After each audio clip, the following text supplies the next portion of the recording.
I love that image right there. Hello everyone, welcome back. Well, not welcome back. This is actually the very first the very first episode, but this is Yu-Gi-Oh! Legacy of the Duelist Link Evolution.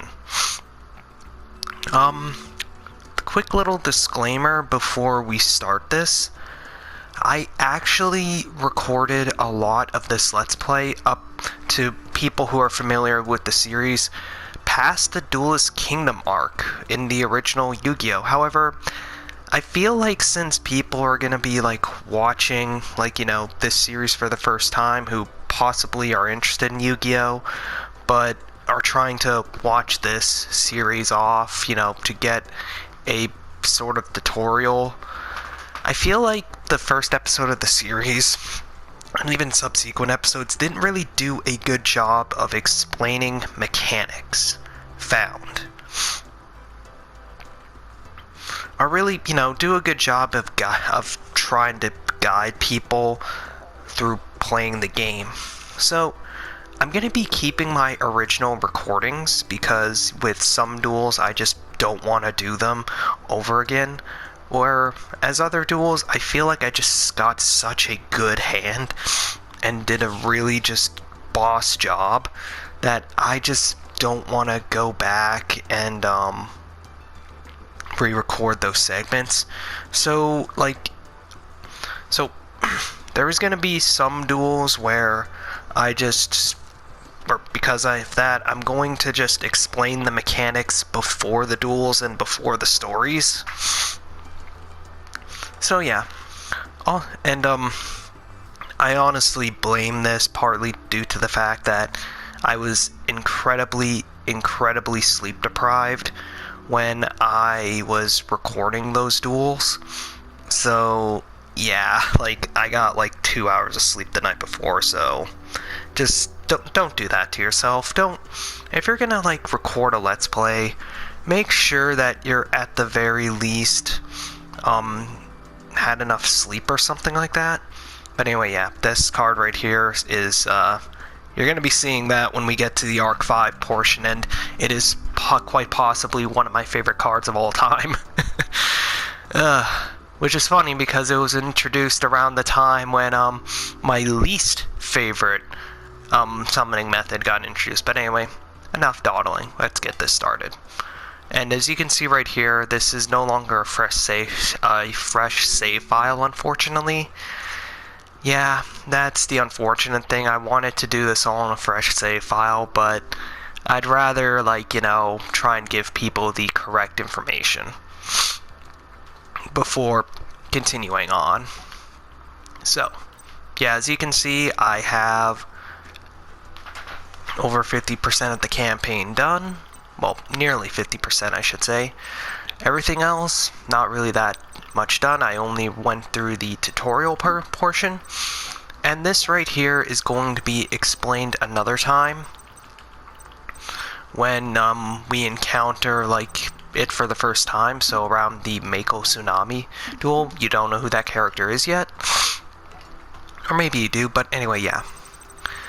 Let's get it started with this right here. So, what I'm going to be doing is, I'm going to be going through the tutorial method first, and then I'm going to do it as a normal duel. So, loading Yu-Gi-Oh! Histories. The history of Yugimoto begins at Domino High School, where Duel Monsters, the hottest card game in the world, was all the rage. Yugi was the best duelist around, and his friend Joey wanted desperately to learn how to duel as well. So our history of Yugimoto starts with Yugi teaching the rules of Duel Monsters to Joey. Now, around this time, Duel Monsters was slowly gaining popularity, but you couldn't build a career out of Duel Monsters yet. From my understanding, it was basically just a fun little game, basically how it is right now, where you go to tournaments, and there are major tournaments in this duel, but the first major one is going to start soon. Or maybe I'm just being an idiot. Definitely a possibility. So, Yeah, the dialogue is on screen. I kind of don't want to reread this because I already read it before, but, you know. Isn't he cute when when he's thinking? Hey, Tristan, Yuki here's teaching me how to play duel monsters. Drooling monsters? Duel monsters, you nimrod. They've been at it for hours. Joey's trying to get hang of the game, but Yugi's like an expert. Yeah, at this point, Joey is kind of just, you know, a noob at the game. He doesn't really understand. In fact, his first deck only contains monsters, which, with the Super Heavy Samurai archetype isn't bad, but he's not playing Super Heavy Samurais because that wasn't invented yet. But, so yeah. This is basically duel monsters. I'm gonna go over slowly what the game is trying to teach us. So, right now it's going to make us play like a monster in the main card zone. So, as you can see right here, this is a 4-star monster. Monsters with 1 or 4 are 1 up to 4 stars can be summoned without a tribute. And that's what the game here is trying to show me. Just set this card.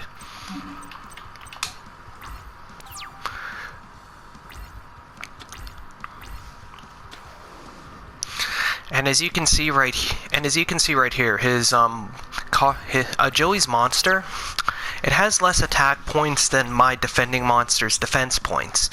Monsters with higher defense points monsters who have higher defense points will not be destroyed by a monster with lower attack points, and instead it will be dealt as battle damage to my opponent. Now, if my monster was in attack position and it got destroyed by his monster with higher attack, I would take damage. If our monsters had the exact same attack points, we would clash and both monsters would be destroyed. And if his monster had higher attack points than my defending monster's defense points, my monster would be destroyed, but I'd take no damage. And and obviously if his monster had similar attack to my defending monster's defense points, like the exact same, neither player would be dealt damage and both monsters would be alive. So, yeah, and the tutorial explains it right here perfectly. Yep. Okay, so here's what the game doesn't explain to you. Now, typically spells and traps are only one-time use, and they have various symbols. So as you can see right here, these two have a symbol that signifies infinity, meaning until it gets destroyed, it's going to stay on the field. But usually, spells and traps are one-time use. I'm going to be explaining the different symbols as we go along. Also, sorry if you can hear that. My mic picks up some weird stuff. I honestly just feel like sitting on the ground and recording. And then it's going to make a set Call of the Haunted. Now, it's going to make me change it to attack mode. That's a thing. Like, because this was on the field prior, I can change its battle position. It was in defense mode, so I changed it to attack mode.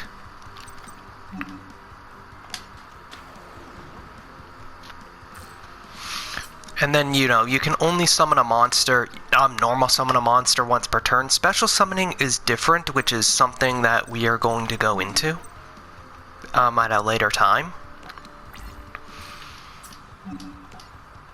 And now it's going to make me attack. So why was my monster...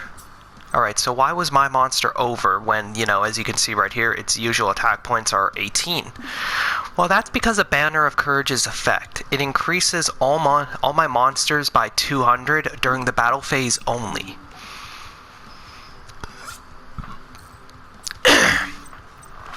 Sorry, I need to clear my throat.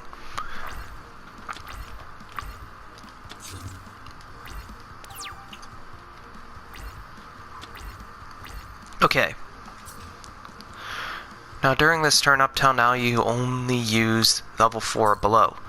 Now it's going to teach you how to tribute summon here. In order to summon a monster that's 5 or 6, you need to tribute one monster. And yeah, notice how it said 5 or 6. Well, monsters typically have a level value of 1 to 12. While level 1 to 4 monsters can be normal summoned without a tribute, 5 and 6 require 1 tribute, and 7 and higher, unless it says otherwise, require 2 tributes.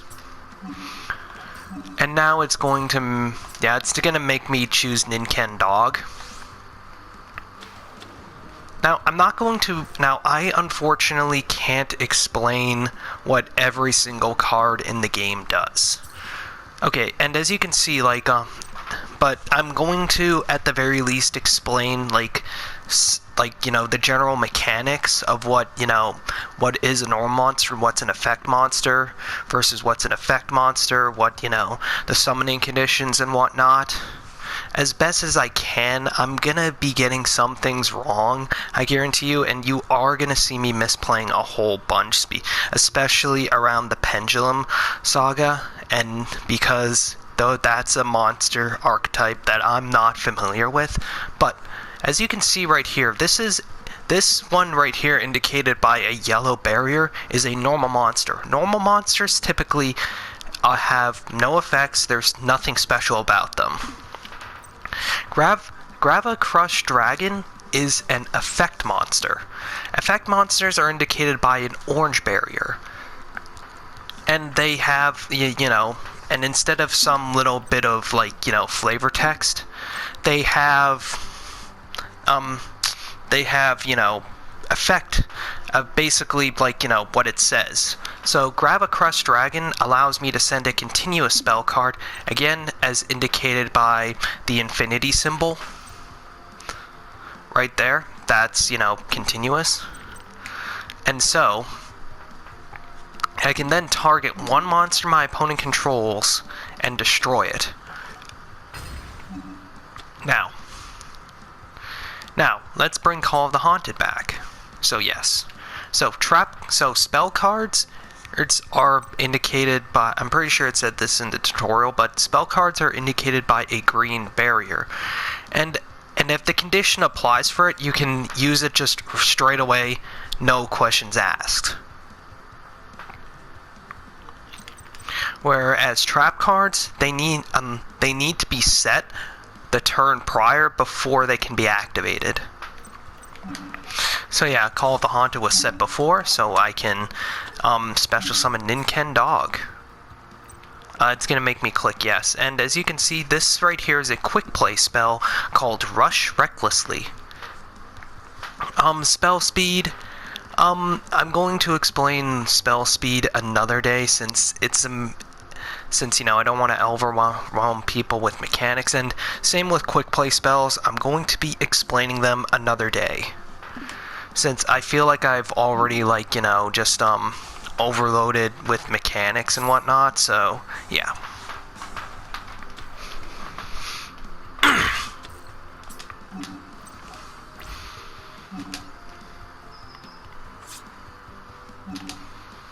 And yeah, just attack and win the game. So the goal of the game is to get your opponent's life points down to 0. You start with 8,000 life points. And I'm going to, that's the goal of the game, to basically get your opponent's life points from 8,000 to 0. The general idea. It's not more complicated than that. Wow, you stink at this game, Joey. I think you did fine, Joey. I just have better cards. My grandpa owns a game shop, and I get all my best cards from him. You own a game shop? What you waiting for? Let's go. Okay, but maybe we can. Maybe I can even get my grandpa to show him his super ultra rare chocolate fudge coated super card. Little did they know, someone was listening to their conversation. Someone who was looking for a very rare card to add to his collection. Okay, so after each duel, you will get rewarded cards. Because I already did this duel, yeah, I didn't get his signature card. Basically, what's going to happen after each duel is that you're guaranteed to drop their signature card, and then you get 2 others if you win, or 1 if you lose. And then you get currency that you can use on the shop.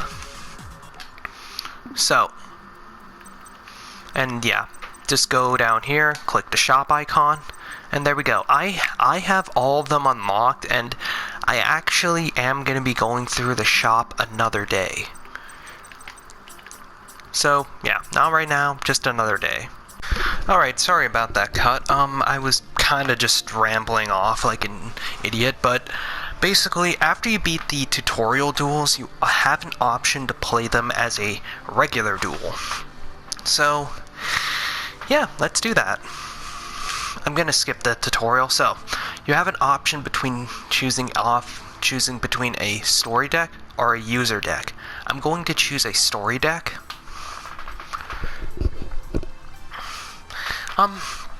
And that's basically what I'm going to be doing throughout this Let's Play series. I'm going to choose the story decks over my user-generated decks until we get to the Duelist challenges, which I'm going to be doing in a separate part, don't worry. Let's see. And, you know, right here, as you can see, we have to play rock, paper, scissors to decide who goes first. I don't think I need to explain what rock, paper, scissors is. And I won. So, I can choose to either go first or second. Going first or second is, you know, dependent on deck choice. If you choose to go first, you can't draw a card. In this is, I think, like a change at the end of pre-XCs or pre-pendulums. I forget which one, or post-XC, I should say. And if you go first, you can't draw a card and you can't attack. But if you go second, you draw a card, you can draw a card, and you can attack. So I'm going to choose to go second here, since I think it's more advantageous to go second, since he has a deck filled with nothing but monsters, so I don't have to deal with any back row.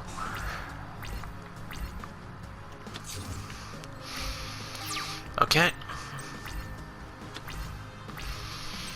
Alright, so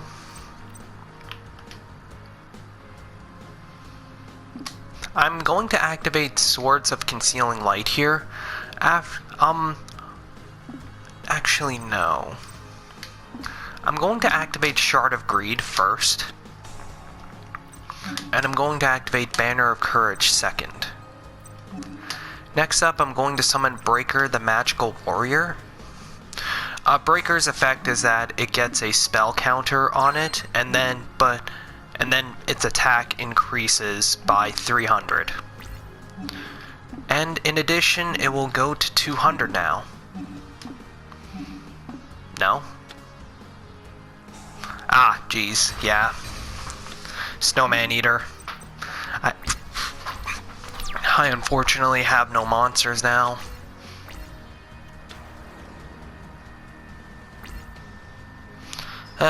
Well, I'm eating that. Okay, yeah. And Shard of Greed will get a counter on it. After the second, greed counter gets put on it, then I can send this to my graveyard and draw 2 cards.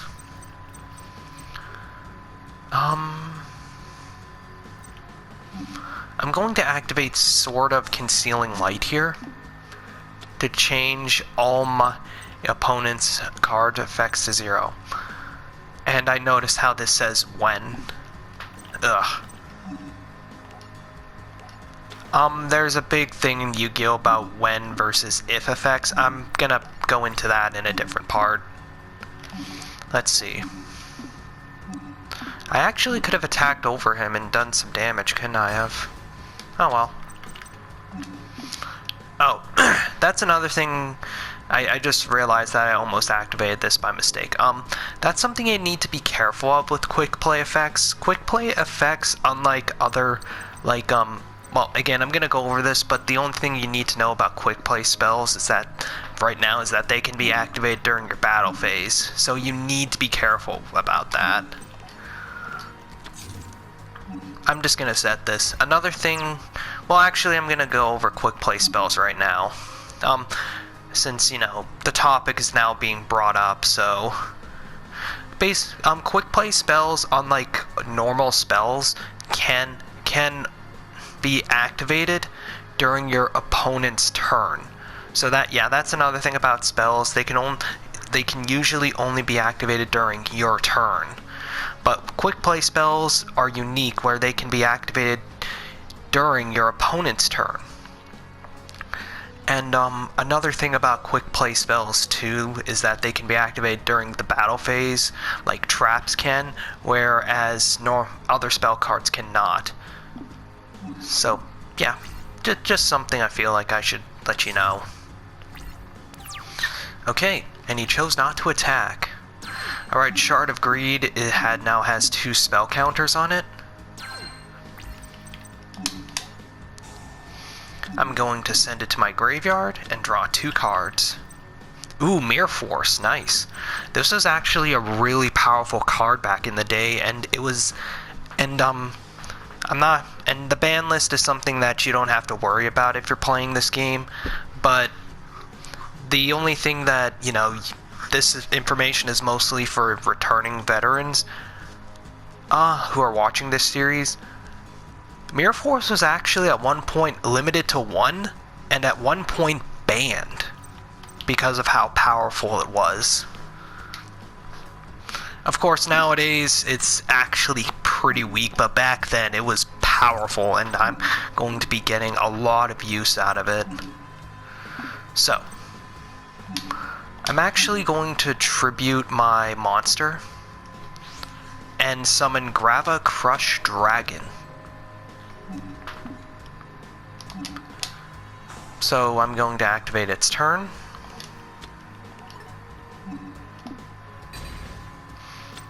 And then send that to the graveyard, and it's a good thing I did. Now notice how this doesn't say once per turn. Yeah, there are going to be some effects that are a once per turn effect. Grava Crush Dragon just happens to not be a once per turn. No. There we go. I'm a little bit nervous simply because there is a possibility that Joey will get something known as a Gorz the Emissary of Darkness in his hand, which is his ace monster. And I drew Copycat, nice. Yeah, I'm just gonna activate his effect again. Sorry, just clearing my throat. Okay, send to graveyard. No. Let's see.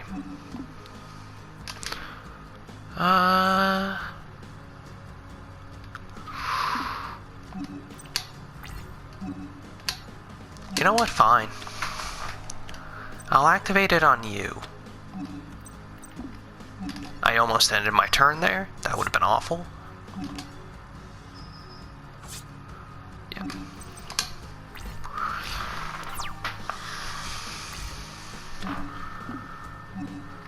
No.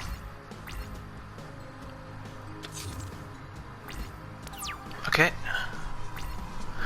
And unless he has something to stop this, that's game. You know what? I'll activate Call of the Haunted, why not? I don't think he can do anything. I'll summon Breaker.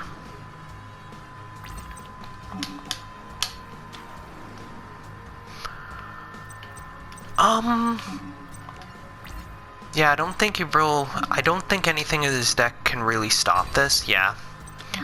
So that's gonna be like my kind of criticism with like this with early on. I feel like original Yu-Gi-Oh! Is too rushed down. There's not really any strategy, whereas in the other campaigns, there is strategy going on, and you do have to put some considerable thought into your plays. Whereas in the original series, it's just summon a powerful monster, go. And because of that, I think that's why I had a lot of trouble figuring out what to say, and why I didn't really explain mechanics even in my tired, delirious state. Because really, there's not much really, it's just reliant on what type of cards you draw, which is extremely unfortunate, but hey, what can you do about it? But anyway, that's gonna be all for this part right here. And next time on Let's Play Yu-Gi-Oh! Legacy of the Duelist, we're going back in time, both figuratively and literally, to do the first encounter between two iconic duelists. See you guys then. Okay, so I know that I said that was going to be the end of that part right there, but I realized that the tutorial didn't do a good job of explaining, the phases. So I'm gonna briefly go over that now, and I do deeply apologize for, not doing this in my initial run-through, but, in fact, for reference, I'm actually just really, really far in. But anyway, there are a few things, but I'm going to go over the individual phases because they are important. So first things first, in Yu-Gi-Oh! There is something known as a draw phase.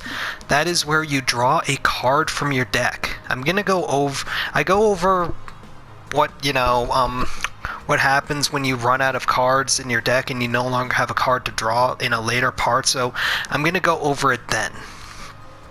And then the standby phases. Some monster effects some effects from your cards only happen during the standby phase. So yeah, it goes draw phase, then standby phase, into the main phase. This is where, I can activate other cards, like, for instance, Fisher. And then I can also activate the Jar of Greed here. I can normal summon a monster once per turn. And then I go into my battle phase, which I'm going to do right now. And unless an effect says otherwise, monsters can only attack once per turn. And then after I attack, I can then have the option to go into a main phase 2, where I do the actions that I didn't do during my main phase 1, as you can see right there. And then my end phase. This right here ends my turn. So how I did all of this was that I clicked the circle button on my PS4 controller. You can also use the equivalent of that on whatever controller you're using. So yeah, I just wanted to go over this since I realized I think I'm about 70% done of this of the main Yu-Gi-Oh! Original Series campaign. And yeah, I just realized that I didn't do a good job of explaining what the phases are. And this is just like, a brief, a quick overview of the phases. I go over all the, major mechanics, the different types of spell cards, trap cards, the summoning methods in later parts. Just right now, I feel like it was important to mention this, detail, since I was an idiot and didn't mention it. Really, really sorry about that. And, yeah, sorry to do that, but yeah, now I'm officially done with this part. See you next time.